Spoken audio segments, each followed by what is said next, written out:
दोस्तों, घर में छिपकलियों का होना एक सामान्य बात है, परंतु यदि इन छिपकलियों की संख्या अचानक से घर में बढ़ जाए तो शकुन शास्त्र में इसके कुछ संकेत बताए गए हैं। आइए जानते हैं ये संकेत शुभ हैं या अशुभ। यदि कोई छिपकली आपके सामने जमीन पर चल रही है तो शकुन शास्त्र के मुताबिक आपकी दरिद्रता समाप्त होने वाली है या आपको किसी से अचानक से धन की प्राप्ति हो सकती है।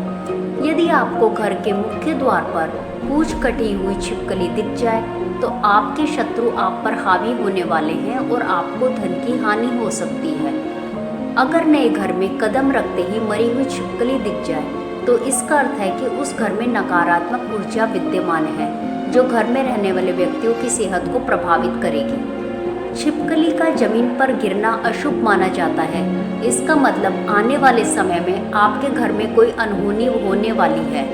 यदि छिपकली दीवार पर ऊपर चढ़ती हुई दिखाई दे तो इसका मतलब है कि आपके घर में कोई अच्छी खबर आने वाली है। वहीं छिपकली अगर दीवार के नीचे आते हुए दिखाई दे तो जीवन में आने वाली समस्याओं की ओर इशारा करती है। अगर घर में 2 या 2 से अधिक छिपकलियां लड़ते हुए दिखाई दे तो ये अशुभ संकेत देती हैं। ये घर के लोगों के बीच असामंजस्य और लड़ाई झगड़े दिखाता है। शकुन शास्त्र के मुताबिक अगर दीवार पर छिपकली से गिरकर चलना शुरू कर दे और कुछ दूर जाकर पुनः दीवार पर चढ़ जाए तो ये शुभ संकेत है। माना जाता है कि छिपकली आर्थिक स्थिति मजबूत होने की ओर इशारा कर रही है। शकुन शास्त्र में यह भी कहा गया है कि पुरुषों के दाहिने अंग पर तथा स्त्रियों के बाएं अंग पर छिपकली का गिरना या चढ़ना शुभ होता है। छिपकली अगर नीचे से ऊपर की ओर चल रही है तो वह शुभ संकेत देती है। माना जाता है कि छिपकली आपके प्रकृति की ओर इशारा कर रही है। अगर छिपकली ऊपर से नीचे की ओर आ रही है तो ये दृश्य आपको बार बार दिखाई मिल रहा है तो समझ लें कि अवश्य ही कुछ अशुभ घटना होने वाली है।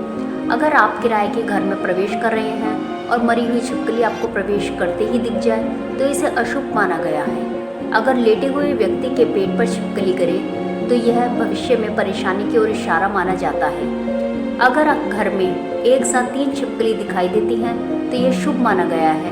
वहीं अगर घर में 2 छिपकली आपस में लड़ती हुई दिखाई दे रही हैं तो यह अशुभ संकेत माना गया है। कहा जाता है कि ऐसा होने पर घर का कोई सदस्य बीमार हो सकता है। तो दोस्तों, आपको ये जानकारी कैसी लगी हमें कमेंट बॉक्स में ज़रूर बताइएगा और इसी तरह की और प्रस्तुति के लिए हमारे चैनल को सब्सक्राइब कीजिएगा। जय माँ लक्ष्मी।